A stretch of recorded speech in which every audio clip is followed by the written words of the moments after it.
Well, good afternoon, everyone. It's so good to see your bright, shining, smiling faces. No, seriously, it is. And I'm glad to be here with you.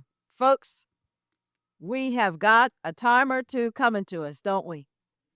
And we've got to be strong and we've got to be resilient because we don't give up. That's not what we do. To give up is to give up on our future, and we're here for the children. I'm asking myself, what could we really say that we haven't already said about the ability of a parent to be able to choose whatever educational type that they want for their children? Exactly. It's all been said. And yet we don't have that ability. Well, folks, when I filed an amicus brief as Lieutenant Governor of our great Commonwealth, I filed it in support of Asian children who were at the Supreme Court to ensure that they had the same opportunities to get into institutions of higher learning as anybody else. And, we can't keep playing this racism game. We're all sick of it. We want equal opportunity for our children. And for that, I was called names. But, I'm used to being called names. So what's one more? And it's probably the same name I keep being called anyway. So we have to keep fighting. I'm trying to look at this from the point of an 18-year-old who's recently graduated and wished that he or she had different options. And just the fact that I said he or she, is an issue too. I mean, what is not an issue anymore? It's ridiculous. It's absolutely ridiculous. The problem is for those 17 or 18-year-olds who've recently graduated, the options are gone. If they hadn't been able to have different choices in education, the years cannot be retrieved. And so this is the turn of events that really haunts me because we don't get do-overs in life. You can't go back. And I believe that despite your income level, you should be able to choose. Despite your zip code, you should be able to choose. Why not? I mean, there are so many people who say, well, this is racism again. It's, there we go. It's all racism. Well, I would say that if you're stuck with your zip code, that it's what? Redlining. That's what it is. That's racism for those folks who really care.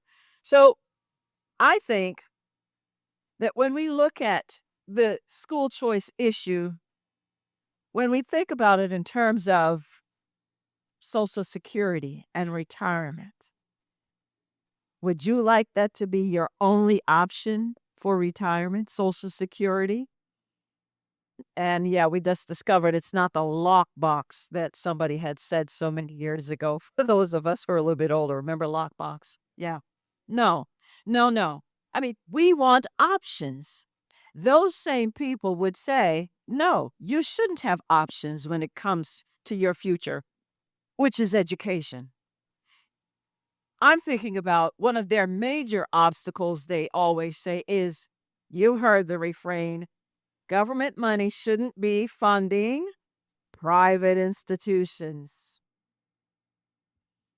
And then when we examine that, we realize, but that happens every single day. I mean, when you talk about SNAP benefits, food benefits, isn't that public money that goes to private grocery stores? I mean, this is not New York, so Mandami doesn't have government grocery stores, is it? And then when we talk about Section 8, isn't that public money that goes to private landlords? I mean, really, who are we fooling? And then when we talk about Medicaid and Medicare, isn't that public money that goes to private hospitals, private doctors, private clinics? And then when we talk about childcare, preschool, isn't that public money that goes to these institutions? And then when we talk about higher ed, How many of you wonderful folks have ever had to fill out a FAFSA form? Yes, raise my hand. Isn't that public money that goes to private institutions as well as public? You see the nonsense, the games that we play. I mean, what the government says is take this money in each of the cases that I've given you, and they say to these folks, take it to whoever doctor will take it to whatever child care center will take it to whatever high school, or no, not high school, but higher ed will take it to any landlord who will take it. But when it comes to the foundational aspect of our children's lives, K through 12, we say no. Your only option is the public school option, unless, my friends, you can afford different. Why is that? Why indeed is that?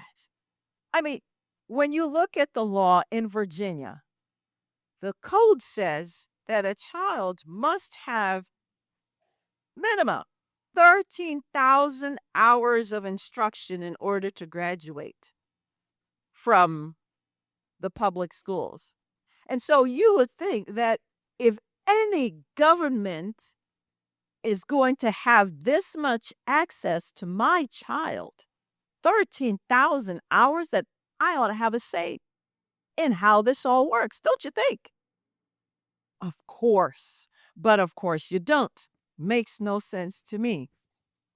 I remember a long time ago when I used to work for the Chamber of Commerce in Hampton Roads, and I was hired to handle their education programs. And I remember saying to my boss at the time, this is so not political. Ah, she said, Winsome, you're the most political portion of our business ever. Education is political. So many people I've heard say, I don't want to be involved in politics. I'm not really interested. Except that politics is interested in you. And you're as involved as ever. And so if we don't wake up and get a grip and realize that we are the government, we are the government. We got to start doing some things. I heard about some spending that's been going on. I'm looking at, let's just take two. Alexandria. Alexandria City Public Schools, it says, spends approximately $19,955,000 per student annually.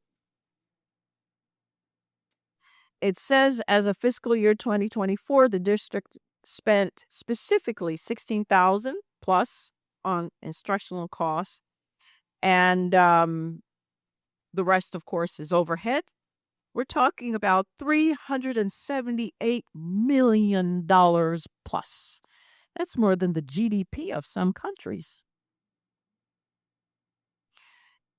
We look here and we see that for Arlington, should I bring my Arlington, it's about 25,000, since we're in Arlington, about 25,000 per student. That's a lot of money. And we're not asking for a full funding. I mean, I think one of the bills that we had last year when we were in office, just $6,000. Can we just get $6,000? And we were going to fund it. Let me tell you something else. When our governor was Youngkin, he had $50 million that we were thinking if we could just get it to, I think it was 300% poverty level. And it would help those students who really, really needed it the most. If we could start there, just a pilot project to see how it would work. It wasn't going to take money from the schools, because I remember the governor, because, some of you know that since my time in office, every year I was there fighting for school choice, every single year. And again, got called names, but we should have had a drinking party for every name that I was called. And then the last year, the governor came to me and said, Winsome, let me try. Have at it, Governor. And that's when he put in for the education opportunity scholarships. And I'm not saying anything out of turn that the governor hasn't already said, but he came to me and he said it publicly too. The Speaker of the House, who is still the current Speaker of the House, said, "We're not going to pass it under you. It's a good thing, but we're not going to pass it under you." I don't think they passed it this year. Have they? No. No. This is the kind of games that politicians are playing with our future. And I call our children our future. We cannot afford this. So, what are you going to do? What are you going to do indeed? I think about the question of education opportunity. We're talking about why can't we have it? An all of the above approach. Why is it the one size? Why can't we have public school, private school, hybrid school, homeschool, whatever it is? Why can't we have that? Unless you have the funds, the income, you can't. You can't. You know, I was visiting a school when I was a lieutenant governor in DC, and it was a charter school. They have 100+ charter schools in that great bastion of republicanism known as DC. They're all Democrats, and yet they have 100+ charter schools. When I was first elected, my very first time in 2001, I put in a bill to increase charter schools. 3 things my bill said when I was elected to the House of Delegates, and it was, number 1, that charter schools are public schools. See, they were so new that nobody really understood, no, they're public schools. And then another one was that you couldn't just deny a charter school application, just a no, because that's what used to happen. No, now you had to say exactly why you were denying this application. And then number 3, that institutions of higher learning could also themselves have charter schools, because that wasn't plain then either. And at the time, there were 5 charter schools when the bill was passed in 2002. 20+ years later, ladies and gentlemen, we have a grand total of 7 charter schools in Virginia. Progress. Gotta love it. And why is that? Why is that indeed? And then when I was on the Board of Education, when I was the vice president, we had where the law said, because Republicans passed this law, that if you were denied by your local school division the opportunity to have a charter school, you could come and appeal to the Board of Education, the state Board of Education. Well, as soon as Democrats took power, you know what they did. They got rid of that. But my time, we were able to at least push one through. Folks, something's got to give. We in this room know this. But as you know, this is America, and we run by the numbers. We run by the majority. We've got to change minds. That means wherever there is an audience, we ought to be there. What do I mean? Well, we've got to start putting some money to this. I'm talking about radio ads. I'm talking about getting on streaming. I'm talking about, even if we don't have the money, at least we should be before every school board meeting, whenever it's held, talking about this. Even if it's not on the agenda, that's our agenda today. We should be. Why aren't we? If there's a school board meeting, we're there. Every time the State Board of Education meets, there ought to be folks signed up to talk about school choice. Every single, they ought to be saying, oh, here come the school choice people again. That's when you know you're making a difference because they see you coming. Wherever any industry, for example, if there's a booth to be bought, we ought to be there. I don't care if it's the pool industry. They're having a fair today. We're getting a table. You see what I mean? We just heard about Virginia Housing had some booth fair type thing today. And we should have been there. We should have a booth. Yeah, but they're talking about housing. Yes, we should be there. Don't care what they're talking about. We should have a booth on education. Why? Because they're eyeballs and because they're not in our meetings like this. They're not here. We're the insiders. We're trying to change minds, and then they'll be able to see us and touch us and understand this isn't about racism. This is about the education of our children. I'm thinking about one of our heroes. When he was an enslaved young man, Frederick Douglass, he said that when his owner understood that his wife was teaching him as an 8-year-old how to read and write, the husband said, "You cannot do that. Because once he learns how to read and write, he will be useless as a slave." Folks, that's what this is about. Education is the wrong. And we are the parents are the child's first teachers. Now, I know that we have a law that states that. And the fact that we have to have a law to remind those people down in Richmond, these are our children. They're always our children. We are their first teachers. We need to be able to make that decision on where to send our children to school.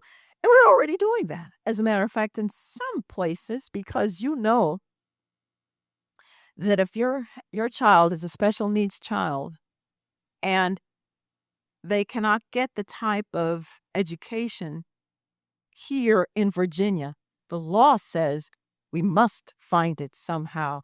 And I can tell you that now we are paying for students to go out of state in Virginia.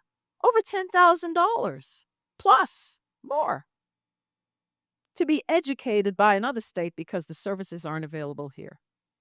So you see, this is not some racism thing again that we're talking about. This is real world, real life. And then as I consider what's happening on the international scale, because, you know, we have wars and rumors of even more wars. So, how are we doing internationally? That's a very good question. Who asked that? Oh, I did. I'm looking at, you should already know this because I know you're all well informed. It's called the PISA test, the Program for International Student Assessment. And as you know, it tests children all around the world, 15-year-olds, in 3 categories: reading, science, and math. And the last tests were 2022, released December of 23, showing, and I'm going to quote here, United States 15-year-olds ranked, where do you think in reading? Not yet. Sixth in reading. But we're the number 1 superpower, right? We ranked in science 10th place. And in math, we ranked number 26. Yeah, that's where we are for all the money. And by the way, you just heard how much money we're spending per pupil. These are not good results. And this is just Virginia. In some places, it's even more, and they're getting less for their money. And so it tells us that U.S. math scores dropped to their lowest point ever in the history of this test. So if COVID and you heard Larry O'Connor talk about COVID. If COVID taught us anything, it was that our children weren't learning what we thought. Even those in the suburbs, so called, who thought their children were learning, they understood. They're not. They weren't. And where was the learning loss felt? Because the public schools were shut down, according to our illustrious previous governor. And yet the private schools were open. The private schools were learning. And when I looked at a recent chart of where the learning loss, private schools, fabulous. Parochial schools, fabulous. Yes, doing well. And it was our children. I remember a teacher, no, the principal of an inner city middle school said to me, Lieutenant Governor, the kids normally come to us already behind. As a result of the schools being closed, they are now 3 years behind. What am I supposed to do? And so that's why Governor Youngkin put in the budget, you remember, for tutoring. And the Democrats fought us, but we got it through. And then we had another bill that I was able to break the tie on for education so that we could have lab schools. And it was $100 million to give our kids different opportunities. It was still public, but a little bit more opportunity. And my God, they voted against that too, till I broke the tie. $100 million. And then magically, somebody discovered there was a $50 million discrepancy. And guess where they got the $50 million from? That $100 million. And coming back to the opportunity scholarships that we wanted, gone too. So here's what I say we're going to have to do. We're going to have to again be where everybody has eyeballs. Let them throw us out. You heard Larry O'Connor talk about that some of us, our kids are grown and gone, as mine are. But we can't leave the battlefield. We cannot leave. If we leave, then who's going to be the advocate? Who's going to be the advocate for our children when they're going to ask us, what did you do? What did you do to help me? We've got to be there. We've got to, again, convince others. We must never, ever give up fighting. We can't. We may not see it for our children even before they graduate, but then we don't do things just for ours. As we used to say, our for and no more. No, we do it because it's the right thing, because it's for our posterity and for their posterity.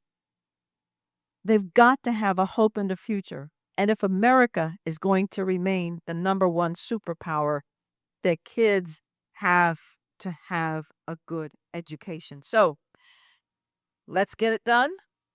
All of the above, public, private, parochial, hybrid, everything. You've seen that the Democrats are determined to stop. This is the second year in a row that they've come with a bill to get rid of homeschooling. It's going to pass if we don't get our act together. They're just biding their time. Thank you all, and thank you so much for caring.